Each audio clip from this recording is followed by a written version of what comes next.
Apa manusia yang paling beruntung di bulan suci Ramadan? Jawabannya hadis Nabi SAW. Man shoma ramadhana imanan wa ihtisaban ghufira lahu ma taqaddama min dzambih. Siapa yang melaksanakan bulan puasa di bulan Ramadan, diampunkan semua dosa-dosanya. Itu orang yang paling beruntung. Karena kita ini adalah para pendosa. Dari mulai ujung kaki, langkah kaki, kemaluan, dosa perut, dosa leher yang mengeluarkan suara, lidah, dosa mata, dosa tangan, dosa kaki, dosa telinga, dosa kolbu, dosa pikiran. Itu semua dibersihkan kerak-keraknya itu di bulan suci Ramadan. Man shoma, siapa yang melaksanakan puasa Ramadan, imanan wa ihtisaban, dengan keimanan, wa ihtisaban, ikhlas karena mengharapkan balasan dari Allah, ghufira lahu ma taqaddama min dzambi, diampunkan dosa-dosanya yang lalu. Yang kedua, malamnya. Man qama, siapa yang melaksanakan qiyamul lail Ramadan. Siangnya siam, malamnya qiyam. Siam artinya menahan, qiyam artinya tegak, berdiri, tidak tidur. Tidur ada, tapi tidak sebanyak yang di luar Ramadan. Tidak tidur malam itu kenapa? Karena sholat isya, sholat tarawih, sholat witir, sholat tahajud. Karena baca Quran, karena berzikir, karena muhasabah, introspeksi diri. Itu disebut dengan qiyamul lail. Man qama Ramadan, siapa yang qiyamul lail Ramadan, tidak tidur. Imanan, karena iman kepada Allah, wahtisaban, karena hanya mengharapkan balasan dari Allah, ghufira lahu ma taqaddama min dzambih, diampunkan Allah dosa-dosanya yang lalu. Terus, setelah bersih dari dosa mau apa? Setelah bersih dari dosa, masuk ke dalam surganya Allah melalui pintu babur rayyan. Bab pintu rayyan, pintu orang yang banyak berpuasa. Puasa fardu tidak tinggal, puasa sunat rajin. Salamun qaulam mir rabbir rahim. Selamat untuk kamu dari Allah Subhanahu wa taala. Wasiqal ladzina taqaw rabbahum ilal jannati zumara. Mereka yang takut kepada Allah itu digiring, dibawa ke dalam surga bergerombol, berkelompok-kelompok. Lalu kemudian apa kata malaikat? Qala lahum khazanatuha. Malaikat mengatakan, mengucap kepada mereka, salamun alaikum. Selamat untuk kamu, tibtum, kamu sudah berbuat baik. Fadkhuluha, masuklah kamu ke dalam surga, khalidin, kekal selama-lamanya di dalam surga. Jadi, siapa manusia yang paling beruntung di bulan Ramadan? Dihapuskan dosanya, masuk ke dalam surga. Inilah orang yang paling beruntung di bulan Ramadan. Nah, bagaimana cara kita untuk mendapatkan keberuntungan itu? Rumusnya ada dalam surat Al-Baqarah 183. Surat Al-Baqarah 183. A'udzubillahi minasyaitonirrajim. Ya ayyuhal, 4 jurus. Pertama, ya ayyuhalladzina amanu. Hai orang-orang yang beriman. Orang yang tidak beriman, puasanya tidak diterima. Syarat semua ibadah dalam Islam, baligh, berakal, muslim. Asyhadu an la ilaha illallah wa asyhadu anna Muhammadan Rasulullah. Jadi, jaddidu imanakum, perbaiki iman kamu, refresh. Na'udzubillah. Mungkin ada kata-kata kita ini menyebabkan kita keluar dari keimanan. Atau perbuatan kita. La yazni zani hina yazni wa huwa mu'min. Orang yang berzina itu tidak akan berzina kalau ada imannya di badan. Wa la yasriqu sariqu hina yasriqu wa huwa mu'min. Tidak akan mencuri kalau ada imannya di badan. Wala yashrabu syaribu hina yashrabu wa mu'min. Tidak akan minum khamar kalau ada imannya di badan. Jadi kalau begitu orang yang minum khamar, orang yang berzina, orang yang mencuri, tidak ada imannya di badan. Itulah yang ditanyakan oleh sahabat Abdullah bin Abbas, namanya Ikrimah, murid beliau. Bertanya kepada sahabat Nabi namanya Abdullah bin Abbas, kata Ikrimah, ayun za'ul iman, apakah iman itu bisa copot, bisa lepas, bisa tanggal dari badan? Kata Abdullah bin Abbas radhiyallahu an, hakadha, begini lepasnya iman dari badan. Wa syabbaka baina asabi'ihi, dijalinnya jari jemari. Syabbaka, menjalin jari jemari. Thumma naza'ahu, dilepasnya. Hakadha yunza'ul iman. Beginilah iman itu lepas dari badan. Ini badan, ini iman.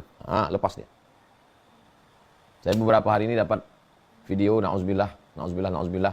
Ada orang sakau di tempat acara pesta, overdosis.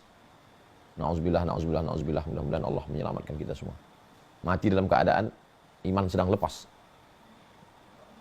Hina taba, ketika orang itu bertaubat, raja'a, ada. Kalau dia taubat, imannya masuk lagi. Nah, kita maunya masuk ke dalam Ramadan ini, iman kita lagi masuk. Masuk kita ke tempat pesta kondangan. Terus ditanya, undangannya mana, Pak? Wah, ini tamu gelap, ini tamu tak diundang ini. Yang diundang ini siapa? Ya ayyuhalladzina amanu. Itu makanya bertaubat nasuha. Taubatnya itu bukan, ini banyak juga orang menyambut bulan suci Ramadan, besok mau Ramadan, hari ini taubat. Acara taubat mau menyambut bulan suci Ramadan. Taubatnya itu dari jauh-jauh hari. Allahumma barik lana fi Rajab. Berikan kami berkah di bulan Rajab. Wa Sya'ban, berikan kami berkah di bulan Sya'ban. Wa ballighna Ramadan, sampaikan kami ke bulan Ramadan. Artinya ada masa tenggat waktu yang begitu panjang dari mulai Rajab, Sya'ban, baru masuk Ramadan. Kita perbaiki diri, bulan Sya'ban bulan haram, bulan Sya'ban bulan mulia, bulan Rajab bulan haram, bulan Rajab bulan mulia. Setelah itu masuk ke bulan Sya'ban, bulan yang bercabang-cabang keberkahan, di dalamnya ada malam nisfu Sya'ban. Dzaka syahrun yaghfulu anhu katsirun minan nas, itulah bulan yang banyak dilalaikan, dilupakan orang. Ma baina Rajab wa Ramadan, yang terletak di antara bulan Rajab dan bulan Ramadan. Kalau kita beramal di satu waktu yang dilupakan orang, contoh tahajud malam, banyak orang lupa, kita ingat, kita punya nilai plus.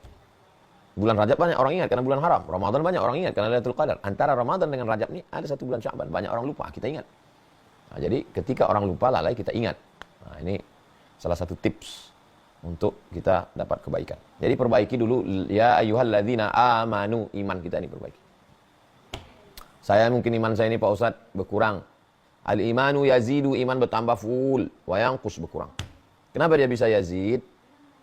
Iman bertambah karena bitta'ati, dengan ketaatan. Wa yanqus berkurang, kenapa? Bil ma'siyati, dengan banyak maksiat. Jadi kita perbaiki iman ini. Siapa yang tidak pernah berdosa? Kullu bani Adam khatta'un, semua anak cucu keturunan Adam ini pernah silap salah. Wa kharul khatta'in at-tawwabun, tapi sebaik-baik orang yang silap salah adalah bertaubat. Innallaha la yaghfiru an yushraka bihi, Allah tidak menerima taubat orang yang syirik. Wa yaghfiru ma duna dzalika liman yasha, selain syirik itu diampunkan Allah. Berzina, minum khamar, membunuh, mencuri, taubat, minta ampun pada Allah, tak tahu, tak sampai, tak tidak umur kita. Mandi taubat, ma min muslimin yuznibu dzamban, kalau ada orang silap salah berdosa, summa yatatahhar, mandi dia, mandi taubat. Saya niat mandi taubat lillahi ta'ala. Summa yusalli rak'ataini, kemudian dia salat sunat 2 rakaat. Saya salat sunat taubat 2 rakaat. Summa yastaghfirullah, setelah itu dia istighfar, minta ampun kepada Allah. Jadi saya ini orangnya termasuk yang tinggal di kampung dulu ya. Tinggal di asrama dulu, di Air Molek, Indragiri Hulu Riau.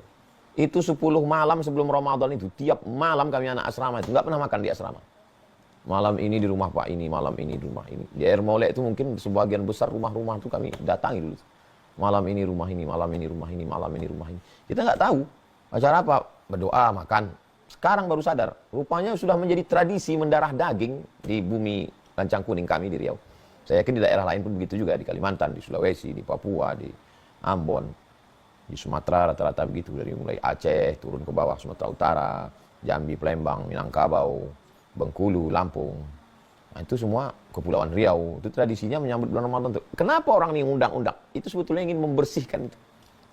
Mensterilkan hubungan kita dengan Allah SWT, jelas mandi taubat. Tapi dengan manusia ini yang susah ini. Nah, dengan manusia ya itu diundang semua jiran, tetangga, kawan, mau berdoa, makan. Nah, itu mau tidak mau, suka tidak suka. Begitu hebatnya ulama zaman dulu itu. Bisa mereka membuat tradisi itu. Sehingga mendarah daging kalau udah bulan puasa, mau bulan puasa, undang orang, makan, silaturahim. Padahal sebenarnya terkandung di dalamnya itu adalah makna kesucian.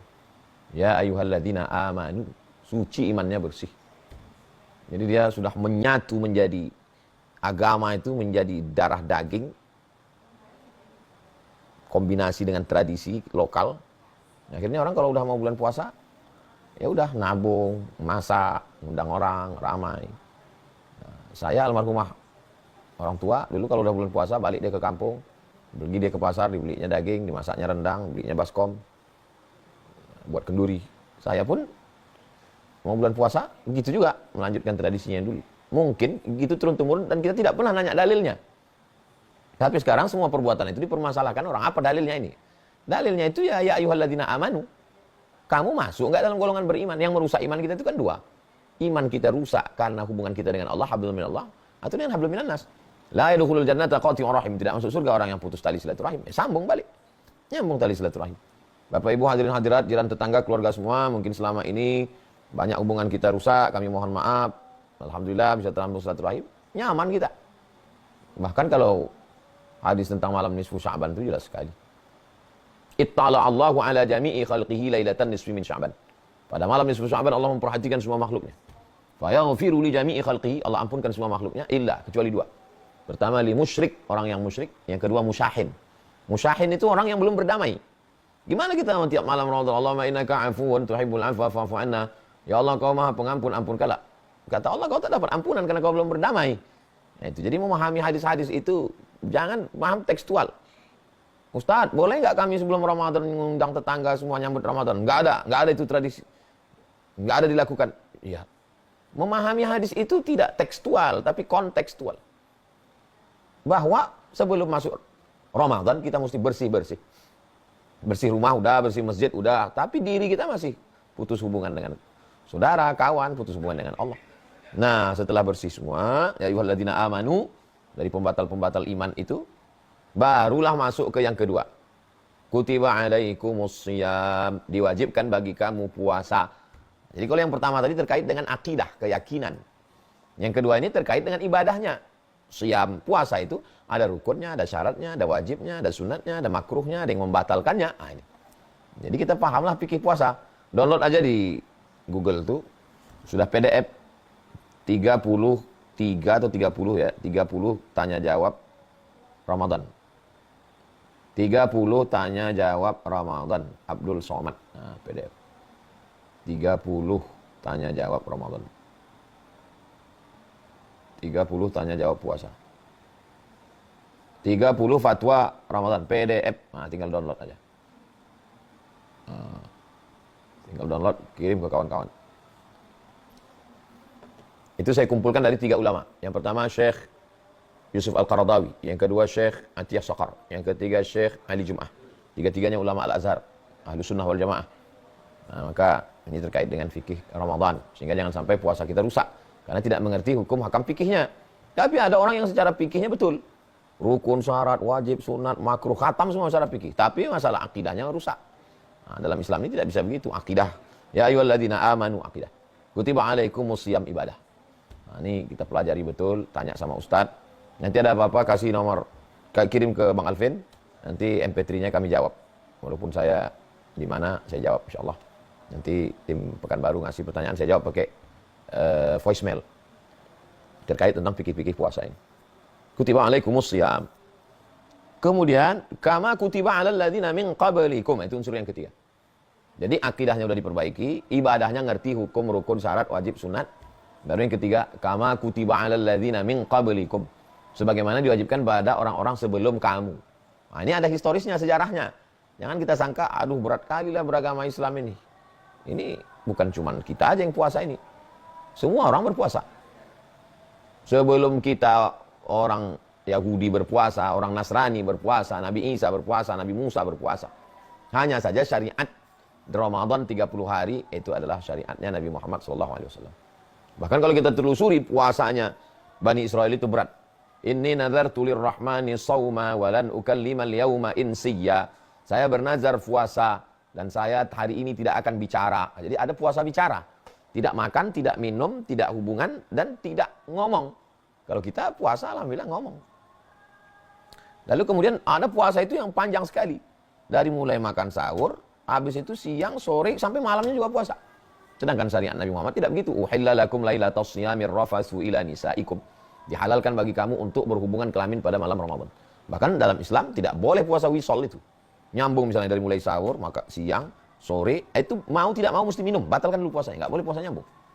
Makanya sehebat-hebatnya pondok ulama zuhud tasawuf di Jawa, tetap ada bukanya, walaupun mungkin tidak boleh buka makan nasi, tetap dibatalkan dulu puasa. Allahu Akbar, Allahu Akbar. Nah, minum dulu.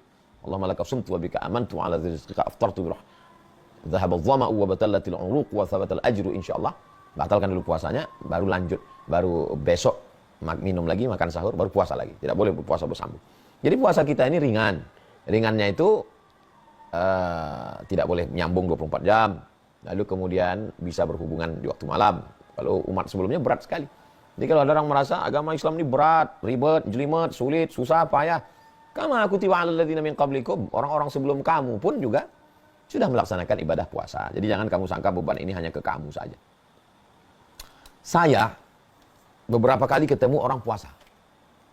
Tapi puasanya itu ya bukan karena Islam. Ada orang berpuasa karena ingin menuntut ilmu kebal. Nggak makan, nggak minum, menyendiri supaya dapat wangsit, supaya itu.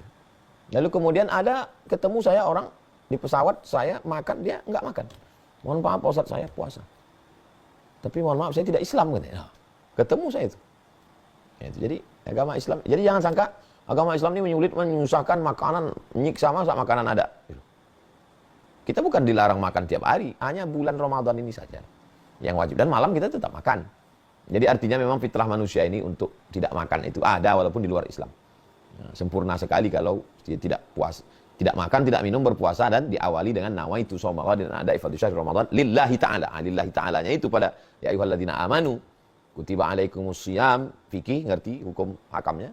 Kama kutiba alal ladzina min qablikum, orang-orang sebelum kamu pun juga berpuasa dengan melewati berbagai macam kesulitan, keribetan, kerumitannya. Tapi hikmahnya di dalam luar biasa. Orang-orang yang mau operasi, yang mau medical check up, kami pergi ke rumah sakit, pagi-pagi itu dikasih tahu jangan makan minum dulu. Minum air putih boleh. Yang berat-berat jangan dulu. Kenapa? Nanti kita ke rumah sakit, kalau dibilang rumah sakit, Bapak tadi ada makan minum gula, manis, santan? Ada. Besok kita cek, karena hari ini darahnya udah terkontaminasi. Daripada besok nginap lagi, nyewa hotel lagi, tambah hari, dah pagi ini nggak usah makan minum. Nanti sehingga kalau kata dokter cek, kami memang udah. Nah, jadi memang membersihkan darah bersih, ya tidak makan, tidak minum. Intinya siapapun berpuasa. Ayam pun berpuasa waktu mengeram telurnya. Ular pun berpuasa. Buaya pun berpuasa. Nah, ini jadi memang puasa ini sudah ibadah. Dilakukan oleh orang beriman bernilai ibadah. Orang yang tidak beriman, kalau dia puasa ya dapat sehat dari kolesterol. Al-ma'idatu baitu kulli da. Lambung ini kan obat dari segala macam penyakit. Makanya banyak sekali orang-orang puasa diet. Makan sayur, enggak makan, Pak. Diet karbo, Pak Ustaz. Puasa nasi. Vegetarian puasa juga.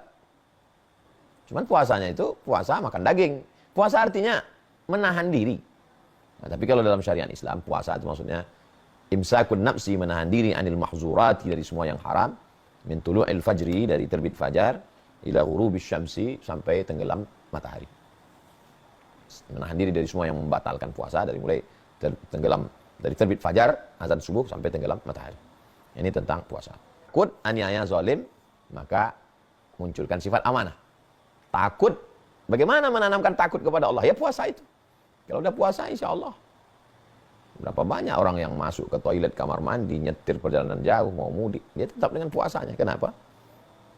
Karena memang dia selalu merasa diawasi oleh Allah SWT. Dilihat, diperhatikan, muraqabah. Anta'budallaha ka'annaka tarah. Engkau menyembah Allah seakan-akan engkau melihatnya. Fa illam takun tarah, kalau engkau tidak bisa melihat Allah, fa innahu yaraka. Maka sesungguhnya Allah yang melihatmu, mengawasimu, melihat tindak tandukmu. Itu semua dalam pengawasan, perhatian, tilikan, kontrol dari Allah Subhanahu wa Ta'ala. Nah, ini terkait dengan masalah takwa. Jadi kalau kita lihat, kalau hanya sekedar terjebak pada ritual, banyak sekali. Banyak sekali orang yang hanya ritualnya saja. Salat, tegak, ruku, i'tidal, sujud, duduk antara sujud, salam, selesai.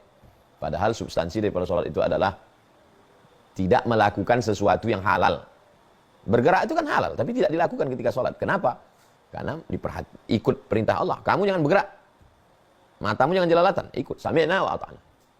Inti daripada salat itu, inna sholata tanha 'anil fahsya wal munkar. Mencegah diri dari perbuatan keji dan munkar. Kalau puasa ini apa tujuannya? Tujuannya ya ini di ujung ini. La'allakum tattaqun. Mudah-mudahan kamu menjadi orang yang bertakwa. Jadi dengan puasa itu tujuan target akhirnya adalah apa visi misinya? Takwa. Gimana orang yang udah akil balik umur 10, kalau sekarang umur 50, berarti udah 40 tahun puasa. Enggak juga takwa-takwa. Ya sama macam orang ikut pelatihan. Kalau udah ikut pelatihan enggak juga lancar, itu yang salah bukan pelatihannya. Karena narasumbernya kan punya banyak peserta, berhasil mereka. Berarti yang salah ini personnya. Berhasil puasa itu mendidik Sayyidina Abu Bakar, Umar, Utsman, Ali. Itu semua kan alumni-alumni Ramadan semua itu. Itu mereka ini bukan alumni pelatihan, bukan alumni program ece-ece. Ini alumni dari madrasah bernama Ramadan.